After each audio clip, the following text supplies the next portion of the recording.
The Book of Ruth. Ruth, chapter 1. In the days when the judges ruled, there was a famine in the land.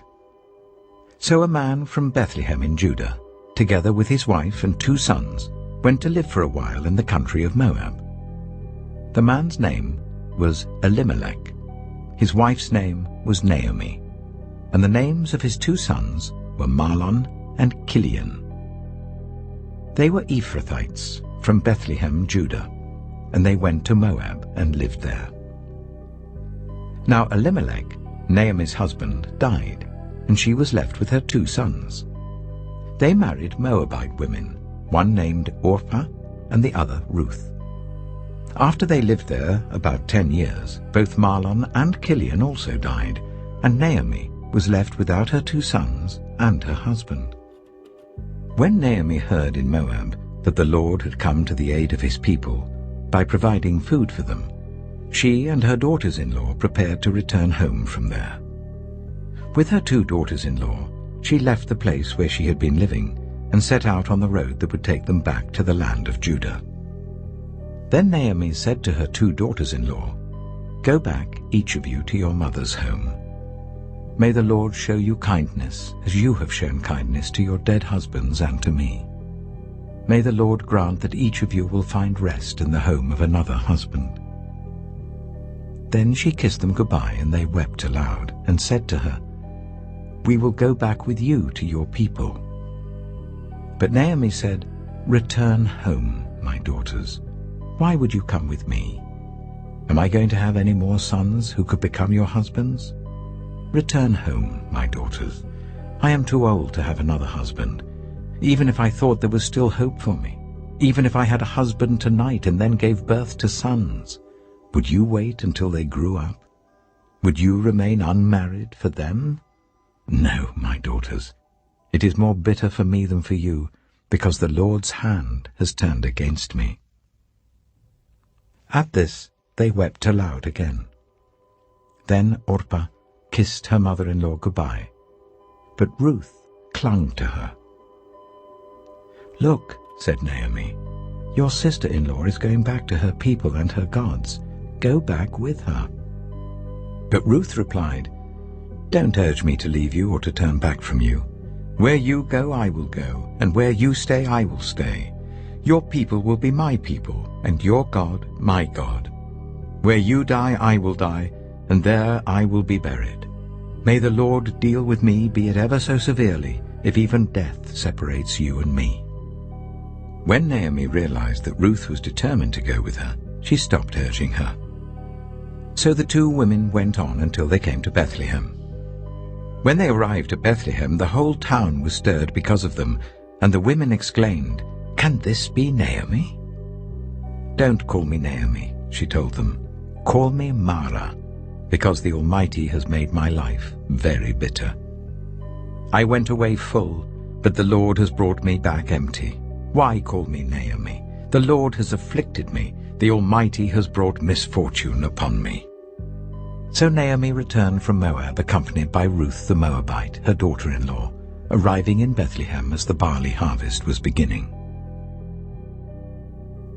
Ruth chapter 2. Now Naomi had a relative on her husband's side, a man of standing from the clan of Elimelech, whose name was Boaz. And Ruth the Moabite said to Naomi, "Let me go to the fields and pick up the leftover grain behind anyone in whose eyes I find favor." Naomi said to her, "Go ahead, my daughter." So she went out, entered a field, and began to glean behind the harvesters. As it turned out, she was working in a field belonging to Boaz, who was from the clan of Elimelech.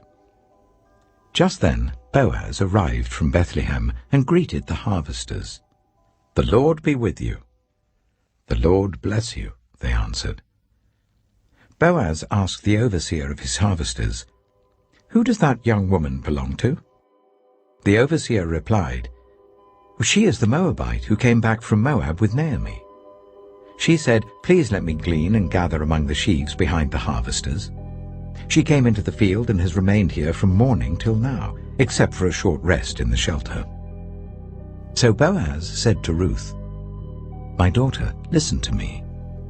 Don't go and glean in another field, and don't go away from here. Stay here with the women who work for me. Watch the field where the men are harvesting, and follow along after the women. I have told the men not to lay a hand on you, and whenever you are thirsty, go and get a drink from the water jars the men have filled." At this, she bowed down with her face to the ground. She asked him, "Why have I found such favor in your eyes, that you notice me, a foreigner?" Boaz replied, "I've been told all about what you have done for your mother-in-law since the death of your husband. How you left your father and mother and your homeland and came to live with a people you did not know before. May the Lord repay you for what you have done. May you be richly rewarded by the Lord, the God of Israel, under whose wings you have come to take refuge. May I continue to find favor in your eyes, my Lord," she said. "You have put me at ease by speaking kindly to your servant, though I do not have the standing of one of your servants." At mealtime, Boaz said to her, "Come over here, have some bread and dip it in the wine vinegar." When she sat down with the harvesters, he offered her some roasted grain. She ate all she wanted and had some left over. As she got up to glean, Boaz gave orders to his men, "Let her gather among the sheaves and don't reprimand her. Even pull out some stalks for her from the bundles and leave them for her to pick up, and don't rebuke her." So Ruth gleaned in the field until evening. Then she threshed the barley she had gathered, and it amounted to about an ephah. She carried it back to town, and her mother-in-law saw how much she had gathered. Ruth also brought out and gave her what she had left over after she had eaten enough. Her mother-in-law asked her, "Where did you glean today? Where did you work? Blessed be the man who took notice of you." Then Ruth told her mother-in-law about the one at whose place she had been working. "The name of the man I worked with today is Boaz," she said. "The Lord bless him," Naomi said to her daughter-in-law. "He has not stopped showing his kindness to the living and the dead." She added, "That man is our close relative. He is one of our guardian redeemers."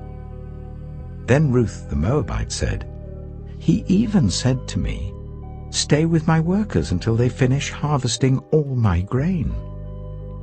Naomi said to Ruth, her daughter-in-law, "It will be good for you, my daughter, to go with the women who work for him, because in someone else's field you might be harmed."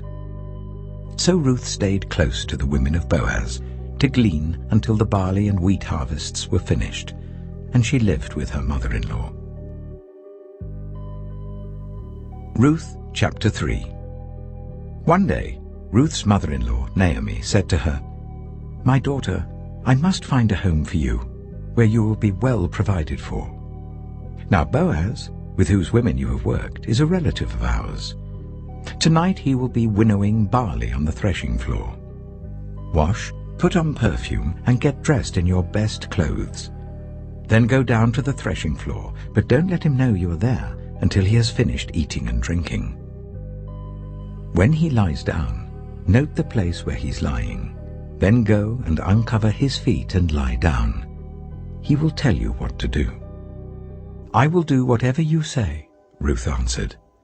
So she went down to the threshing floor and did everything her mother-in-law told her to do. When Boaz had finished eating and drinking and was in good spirits, he went over to lie down at the far end of the grain pile. Ruth approached quietly, uncovered his feet, and lay down. In the middle of the night, something startled the man. He turned, and there was a woman lying at his feet. "Who are you?" he asked. "I am your servant Ruth," she said. "Spread the corner of your garment over me, since you are a guardian redeemer of our family." "The Lord bless you, my daughter," he replied. "This kindness is greater than that which you showed earlier. You have not run after the younger men, whether rich or poor. And now, my daughter, don't be afraid. I will do for you all you ask. All the people of my town know that you are a woman of noble character. Although it is true that I am a guardian redeemer of our family, there is another who is more closely related than I. Stay here for the night, and in the morning, if he wants to do his duty as your guardian redeemer, good, let him redeem you. But if he is not willing, as surely as the Lord lives, I will do it. Lie here until morning." So she lay at his feet until morning, but got up before anyone could be recognized. And he said, "No one must know that a woman came to the threshing floor." He also said, "Bring me the shawl you're wearing and hold it out." When she did so, he poured into it 6 measures of barley and placed the bundle on her. Then he went back to town. When Ruth came to her mother-in-law, Naomi asked, "How did it go, my daughter?" Then she told her everything Boaz had done for her, and added, "He gave me these 6 measures of barley, saying, 'Don't go back to your mother-in-law empty-handed.'" Then Naomi said, "Wait, my daughter, until you find out what happens, for the man will not rest until the matter is settled today." Ruth chapter 4.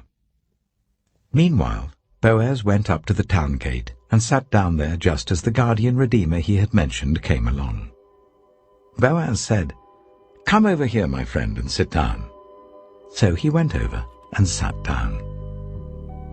Boaz took 10 of the elders of the town and said, "Sit here," and they did so.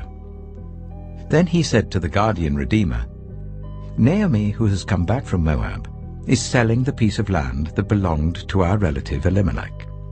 I thought I should bring the matter to your attention and suggest that you buy it in the presence of these seated here and in the presence of the elders of my people. If you will redeem it, do so.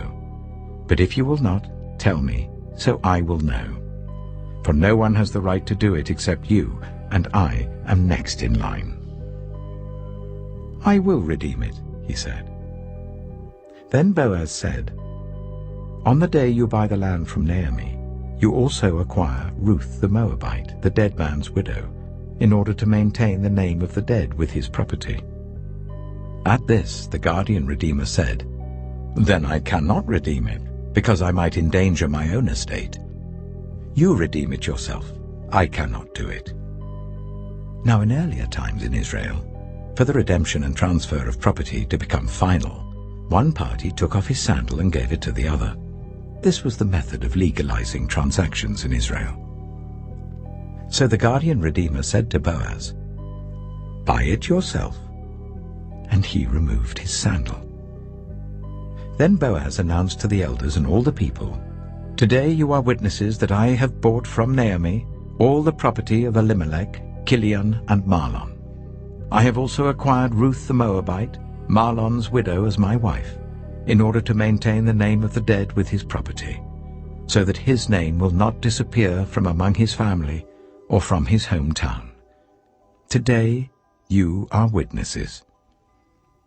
Then the elders and all the people at the gate said, "We are witnesses. May the Lord make the woman who is coming into your home like Rachel and Leah, who together built up the family of Israel.